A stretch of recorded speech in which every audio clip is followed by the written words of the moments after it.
It's here, it has arrived, and I'm so excited because this is what I've been waiting for.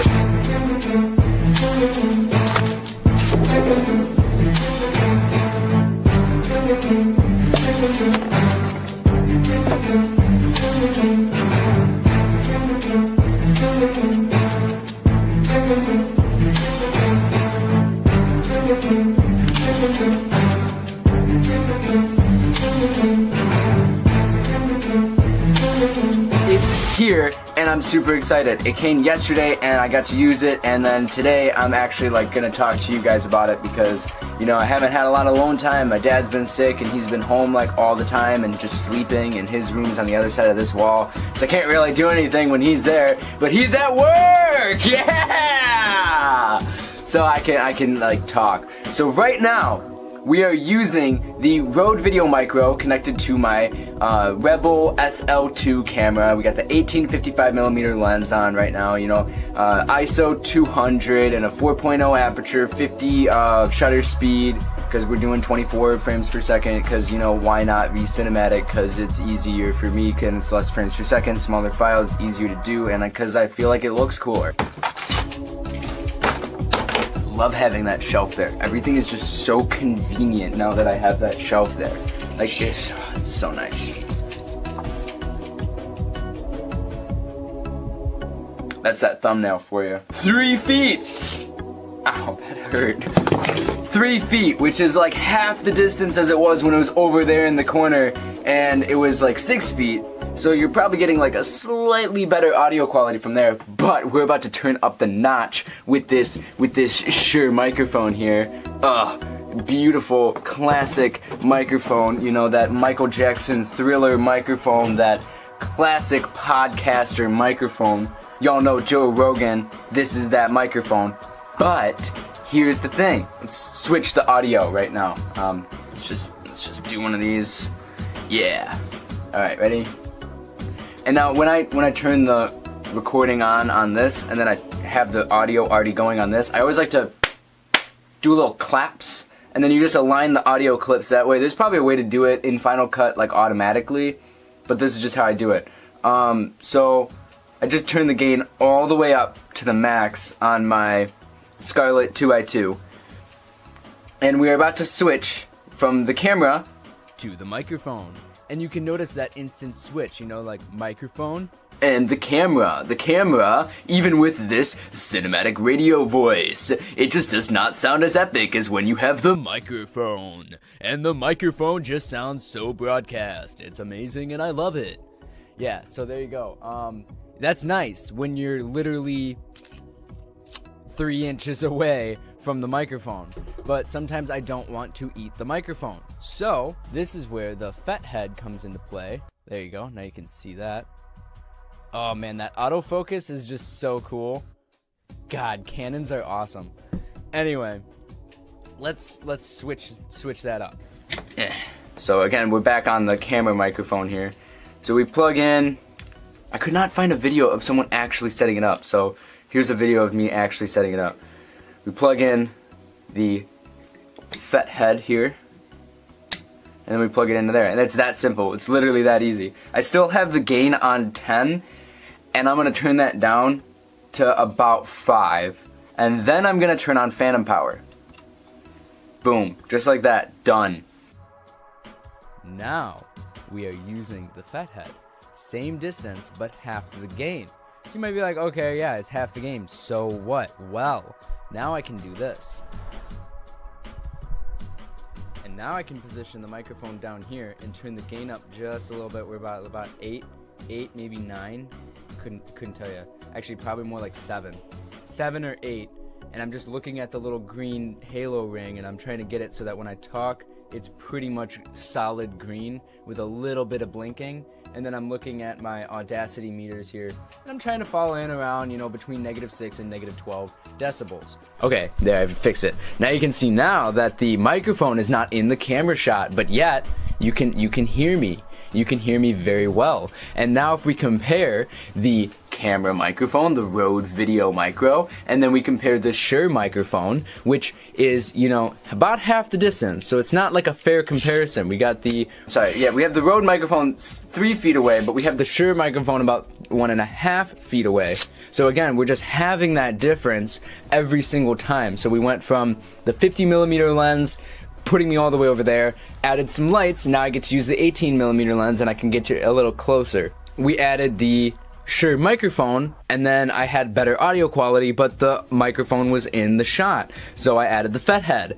Now we added the FetHead, we can pull the microphone out of the shot, we can get amazing vocal quality without, you know, seeing the microphone or having the camera. I could put the camera all the way back over there and go back and use the 50mm lens and you know, have a amazing audio quality. Yeah, sure. Now the microphone might be in the shot in that angle, but I could reposition the microphone. I could get a better mic stand. This is a desk stand because that's what I wanted. I don't really have a lot of floor space, so I use the desk stand. But you get the idea. I'm super excited because now I'm going to literally spend the rest of the day making videos. So if you look at my channel and you see a bunch of videos where I'm wearing the same outfit, it's because I made them all today, because I finally got all the gear that I wanted to, and all my excuses, all my gear excuses are gone, which is why I kept this as one consistent video. We started where I was talking about just doing it, screw it, do it, you know. The best camera is the one that you use. The best microphone is the one that you use. If you don't use it, it doesn't matter. You could have a $10,000 microphone, but if you don't use it, it doesn't matter. If it sits in your closet and never gets used, it's not the best microphone anymore. The best camera ever is the one on my phone because it's always in my pocket. That's why this is the best camera, which is kind of ironic, and I have to keep reminding myself because once I got this camera, because it's just so amazing and it's just so beautiful, like, it just is, and you don't really notice it until you have it. Again, I'm gonna do a video on that in a moment here about the camera and you know, my thoughts on the camera. But I don't always have it on me, and it requires a little bit more. It restricts mobility. I'm a minimalist at heart, right? I'm a gear addict as well, though, so it's this constant balance. But at the end of the day, I love being a minimalist. I love having very little in my pockets, like my keys and my phone. This is why I have a wallet case, right? I can just pull out my cards from my phone very easily. And I do that on purpose, you know. I do that so that I don't have to constantly carry a wallet. Getting rid of my wallet was like one of my favorite things I ever did because it was genuinely annoying to have another clunky item in my pocket. You know, I digress here. I like being a minimalist, which is why this is the better camera, because I always have this on me, whereas this camera is technically a better camera, but I don't always have it, and the battery's not always charged. It doesn't last as long. It's just something that I think about all the time, is how can I make this the best video quality while using the least amount of gear. And thinking about that mentality all the time is really hard for me because I love good gear, but I love minimalistic mentalities. So just think about that. The best camera, the best piece of equipment is the one you use consistently, is the one that takes the least amount of effort to set up. Now the camera is always set up right here. Now the lights, I can use my voice to turn on my lights. I just tell her to turn them on and she turns them on. I tell her to turn them off, she turns them off. The microphone's always plugged in and set up right where I need it. The camera takes like 30 seconds to set up. So that's like the only thing that actually takes a little bit of setup because my door is right behind you. So I don't really enjoy keeping it set up all the time. Plus I use it for other things. It's not always, you know, tripoded up and set up right here. But the point is, the thing that is the best is the thing that you use the most. And it's that simple. If you don't do it, if you don't use it, if you don't create and you don't make, it doesn't matter. At the end of the day, it just doesn't matter. You have to do what you're going to do. If you say, I want to be a famous YouTuber, well then make a bunch of videos. And that's what I'm about to do right now.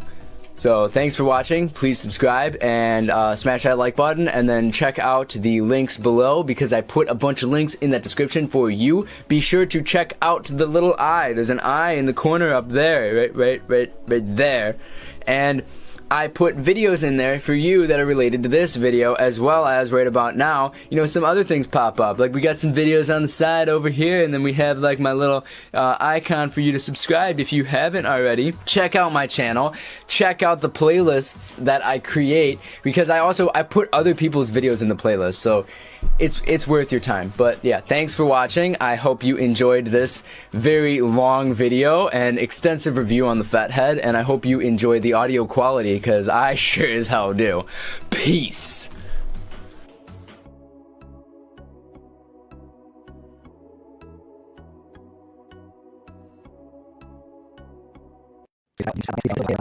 Is a dynamic mic. So what happens is when you're looking at how much gain you're using, you know, how much input you're using, it's all the way on tilt, right? It's every dynamic mic seems to have that issue, whether the type of interface you're using or mixer or whatever, there's always, you've got to turn it all the way up. And when you do that, a lot of time it introduces noise into the whole setup. So what I'm going to do right now, this FetHead fits on the very end of the microphone back here, and then the XLR cable just plugs directly into this. So what I'm going to do, I'm going to mute myself and I'm going to come back, and what I'm expecting to happen is that it's going to be distorted because there's going to be so much power going through. So let me mute my mic here and we'll go ahead and do that.